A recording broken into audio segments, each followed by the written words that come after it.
जी अस्सलाम वालेकुम। मैं हूं मुनव्वर हुसैन। मैं आज आपको अपनी की गई वीडियो के ऊपर कुछ कमेंट्स में जो सवाल थे उनके जवाब देने की कोशिश करूंगा। वो सारे सवाल ऐसे हैं जो कि तमाम ड्राइवरों के लिए जवाब तलब हैं, क्योंकि जो लोग नए ड्राइवर बनते हैं या ड्राइविंग कर रहे हैं उन लोगों से मुतल्लिक वो बहुत से सवाल हैं। तो पहले सवाल से हम शुरू करते हैं। पहला सवाल ये था कि 40 की स्पीड पर क्लच पहले दबाना चाहिए या ब्रेक पहले लगानी चाहिए। तो इस पर यह जवाब मैं दूंगा कि आप उस वक्त किस गियर में हैं और कितनी स्पीड पर हैं, इसके बाद यह तयन करना होता है कि क्लच कब दबाना है। देखें, आप अगर 5वें गियर में हैं, 100 की स्पीड पर हैं, आपने ब्रेक लगाई और आपकी स्पीड 40 के करीब आ गई या 40 पर आ गई, तो फिर आपको क्लच दबाना लाजिम होता है, क्योंकि सबसे बड़े गियर में गाड़ी जब होती है तो उसकी स्पीड जब उस गियर में 40 तक पहुंच जाती है तो उस वक्त क्लच दबाना जरूरी होता है। अगर आप तीसरे गियर में हैं, तीसरे गियर की स्पीड तो 60 तक होती है ज्यादा से ज्यादा, तो फिर आप ब्रेक पहले लगाएंगे और क्लच उस वक्त दबाएंगे जब आपकी गाड़ी 30 किलोमीटर पर आ जाएगी। तो इस लिहाज से यह तय करना बहुत जरूरी होता है कि आपकी स्पीड कितनी है, आप कौन से गियर में हैं, उसके मुताबिक जो है क्लच दबाना होता है। लेकिन मैं आपको यह बताऊं कि 40 से कम स्पीड पर अगर आप हों तो फिर किसी भी गियर में क्लच पहले दबा लेने से कोई फर्क नहीं पड़ता, क्योंकि गाड़ी इतनी स्लो होती है कि ब्रेक लगाने से आसानी से रुक जाती है।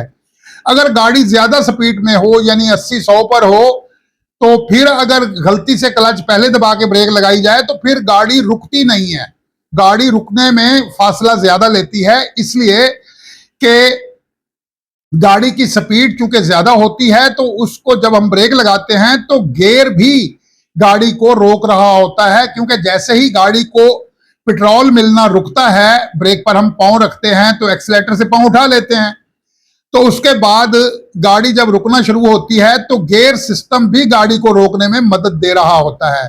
तो इसलिए क्लच जो है पहले नहीं दबाना चाहिए, ये बहुत जरूरी बात है। क्लच दबाने का जो सही असूल है वो मैंने एक वीडियो में पूरी तरतीब से बताया है, लेकिन फिर भी मैं आपको उसके चंद जो नकात हैं वो बयान कर देता हूं। आप 5वें गियर की स्पीड में हैं, आपने ब्रेक लगाई तो 40 की स्पीड तक आप क्लच नहीं दबाएंगे। आप चौथे गियर में हैं तो आप 30 की स्पीड तक क्लच नहीं दबाएंगे। अगर आप तीसरे गियर में हैं तो आप 20 तक जाकर क्लच दबाएं।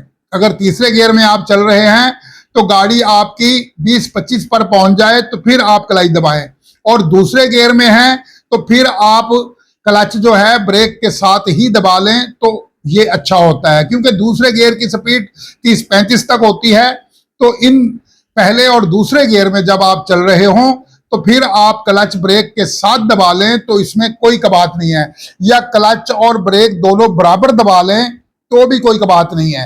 लेकिन 40 से ऊपर हो और गाड़ी तीसरे, चौथे, 5वें गियर में हो तो फिर आपको ये तरतीब जो मैंने बताई है इस पर अमल करना लाजिम होता है। एक साहब का यह सवाल था कि पहले गियर से दूसरे गियर में आने के लिए गाड़ी को न्यूट्रल करना पड़ता है। तो मैं आपसे गुजारिश करूं कि गाड़ी जो है पहले से जब दूसरे में आती है तो न्यूट्रल में से गुजर कर आती है, और जितने भी गियर हैं, आप 5वें गियर में हैं, अब दूसरा गियर लगाना चाहते हैं, यानी मिसाल के तौर पर आप 5वें गियर की स्पीड में चल रहे हैं और आपको ब्रेक लगानी पड़ी और आपकी स्पीड दूसरे गियर की हो गई है, तो आपको पहले न्यूट्रल में आकर फिर दूसरे गियर में आना पड़ेगा। तो इस तरह जो है आप किसी भी गियर में होंगे तो उससे अगले गियर में जाएंगे तो आपको न्यूट्रल से गुजर कर आना होता है। याद रखें, आप चौथे गियर में हैं, एक स्टेप आगे करें तो न्यूट्रल, तीसरे गियर में हैं, एक स्टेप नीचे करें तो न्यूट्रल, दूसरे गियर में हैं, एक स्टेप ऊपर करें तो न्यूट्रल, पहले गियर में हैं, एक स्टेप नीचे करें तो न्यूट्रल। गाड़ी तमाम गियरों में न्यूट्रल से गुजर कर अगले गियर में शिफ्ट होती है, यानी 5 में से चौथे में डालेंगे तो न्यूट्रल में से गुजर कर वो चौथे में आएगी, चौथे से तीसरे में डालेंगे तो न्यूट्रल में से गुजर कर तीसरे में जाएगी, इसी तरह तीसरे से दूसरे में आएंगे तो न्यूट्रल में से गुजर कर ही वो दूसरे गियर में आएगी। इसी तरह तमाम गियर जो हैं एक के बाद दूसरा गियर जब हम लगाते हैं तो रास्ते में न्यूट्रल है। असल में मसला यूं है, एक ड्राइवर है वो अभी ड्राइविंग सीखना चाहता है, अब वो मोटरसाइकिल तो चला लेता है लेकिन वो कार चलाना अभी उसने सीखना है या सीखना शुरू कर रहा है, तो उसको ये नहीं पता कि हर गियर चेंज होते वक्त न्यूट्रल से होकर गुजरता है। उसके जहन में ये होता है कि जैसे मोटरसाइकिल के सारे गियर आगे लगते हैं और एक एक करके पीछे आते हैं, यानी कि हमने चौथे गियर में मोटरसाइकिल को रखा हुआ है और हम अब रुक गए हैं तो हमें 4 बार पीछे करना पड़ेगा तब वो न्यूट्रल होगा। तो लेकिन कार का ये सिस्टम नहीं है। कार का सिस्टम ये है कि आप जिस गियर में भी हैं जब उससे अगला गियर को शिफ्ट करेंगे तो आप न्यूट्रल में जाएंगे। और दूसरी बात ये बताता चलो कि आप 5वें गियर में हैं, आपने दूसरा लगाना है तो आपको ये नहीं होगा कि आपको पहले चौथे में आना है फिर तीसरे में आना है और फिर दूसरे में आना है, हरगिज़ नहीं। आप 5वें गियर में हैं, आपने ब्रेक लगाई, आपकी गाड़ी की स्पीड 40 से नीचे आ गई, आपने क्लच दबाया, आपने उसी वक्त 5वें से निकाल के सीधा दूसरे में डाल देना है। इसी तरह आप चौथे गियर में हैं और ब्रेक लगाई, गाड़ी बिल्कुल स्लो हो गई, पहले गियर की स्पीड पर आ गई, तो आपने चौथे में से निकालकर पहले गियर में लगा देना है। तो इस गाड़ी का हर गियर जो है यानी पहले से दूसरा तो न्यूट्रल से गुजरकर, तीसरे से चौथा तो न्यूट्रल से गुजरकर, 5वें में से रिवर्स में अगर डालेंगे तो भी न्यूट्रल में से गुजरकर, यानी रिवर्स तो गाड़ी को रोक के लगाना होता है। मैं एक मिसाल दे रहा हूं, कोई भी गियर जब आप शिफ्ट करेंगे तो अगला गियर न्यूट्रल से क्रॉस होकर अगला गियर शिफ्ट होगा। एक साहब का सवाल था कि मेरे पास 2006 मॉडल गाड़ी है और मैं उसका गियर ऑयल कैसे चेक करूं। तो याद रहे कि ऑटोमेटिक गाड़ियां जितनी भी आ रही हैं उनके अंदर गियर ऑयल चेक करने की गेज स्टिक दी गई है। जैसे मोबाइल चेक करने की स्टिक होती है, बिल्कुल ऐसे ही गियर ऑयल चेक करने की भी स्टिक दी गई है। जबकि मैनुअल गाड़ियों में गियर ऑयल चेक करने का सिस्टम थोड़ा मुख्तलिफ है। उसके लिए आपको मैकेनिक के पास जाना पड़ता है और मैकेनिक जो है वो गियर ऑयल आपको चेक करके बताएगा, क्योंकि गियर का जो बॉक्स है, गियर बॉक्स जो है उसके साथ एक इतना सा बोल्ट लगा हुआ होता है। उस बोल्ट को खोलकर उसके ऑयल का, गियर ऑयल का जो लेवल है वो चेक किया जाता है और उससे पता चलता है कि गियर ऑयल पूरा है या कम है। और गियर ऑयल चेंज करने का जो रूल है, मैनुअल गाड़ियों का 70-80 हज़ार किलोमीटर पर आप गियर ऑयल चेंज कर दिया करें। और जो गाड़ियां ऑटोमेटिक हैं उनके बारे में वो कंपनियां खुद बताती हैं। कोई कहता है 40,000 पे तब्दील हो, कोई कहता है 50 पे हो, कोई कहता है 70 पर हो। तो उन गाड़ियों के ऑयल चेंज करने की जो तरतीब है ऑटोमेटिक गाड़ियों की, वो मेरे ख्याल के मुताबिक 60-70 तक उनका भी तब्दील हो जाना चाहिए। और ये जो मैनुअल गाड़ी है इसका 70-80 हज़ार किलोमीटर चलाकर तब्दील कर लेना चाहिए। एक साहब का सवाल था कि अच्छा ऑयल कहाँ से मिलता है। तो मेरी गुजारिश ये है कि आप जिस शहर में भी रहते हैं उस शहर के अंदर जहां बड़ी मार्केट है पार्ट्स वगैरह की और ऑयल की, उस मार्केट के अंदर चंद दुकानदार ऐसे होते हैं जिनके बारे में सब लोग आपको ये बता सकते हैं कि फलां दुकान पर 1 नंबर और अच्छा ऑयल मिलता है, और आप वहां से जाकर ऑयल खरीदें और आपको वहां से सही ऑयल मिलेगा जो कि आपकी गाड़ी की सेहत के लिए बहुत बेहतर होगा।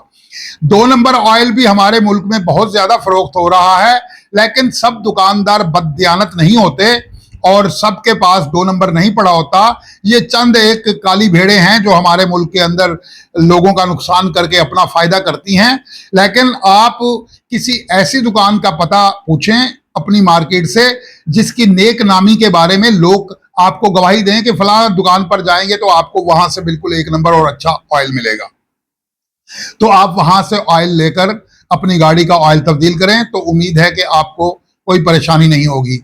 एक साहब का सवाल था कि मेरी गाड़ी का इंजन इतना कमजोर हो गया है कि मुझे कंपनी वाले कह रहे हैं कि इसका इंजन ओवरहाल करवाओ।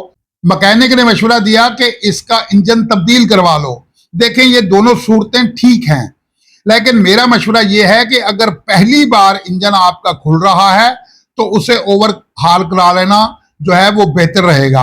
अगर वो दूसरी तीसरी बार खुल रहा है तो फिर इंजन चेंज कर लेना बेहतर होगा, क्योंकि 2-3 बार जो इंजन ओवरहाल हो जाए तो उसकी हालत काफी बिगड़ जाती है और उस इंजन को तब्दील करके दूसरा इंजन, दूसरे इंजन से मुराद बिल्कुल ब्रांड न्यू तो मेरा ख्याल है शायद मिलता होगा, लेकिन ये जो काबली इंजन बाजार में दस्तयाब हैं बहुत अच्छी हालत के, ये भी कुछ बेहतर होते हैं। इनमें से कोई इंजन अच्छी हालत का लेकर अगर आप डलवा लें जिसके बारे में वो दुकानदार आपको गारंटी दे कि ये इंजन बिल्कुल फिट है तो भी ठीक है, वरना ओवरहाल करवा लें किसी अच्छे मैकेनिक से और अच्छा मटेरियल उसमें डालें और उसका जो सामान है वो आप उसे खुद खरीद कर देंगे।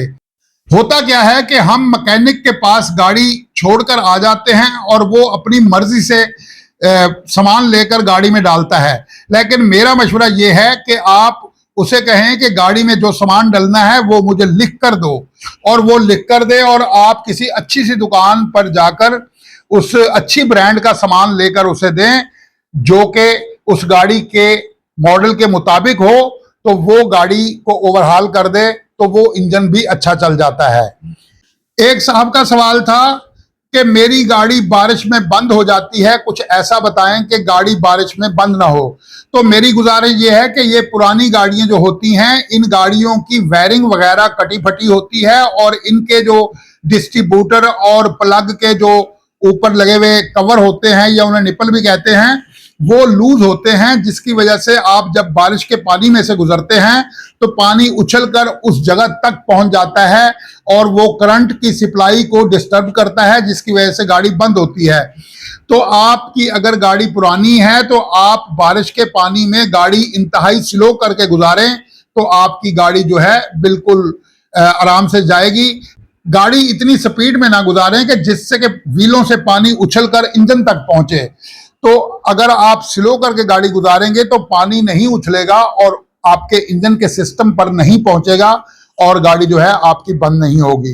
गाड़ी बंद होने का मतलब ज्यादातर बारिश के अंदर यही देखा गया है कि गाड़ी के करंट सिस्टम को जाकर ये पानी जो है ड्रॉप कर देता है और जैसे ही करंट सिस्टम इसका रुकता है तो गाड़ी बंद हो जाती है।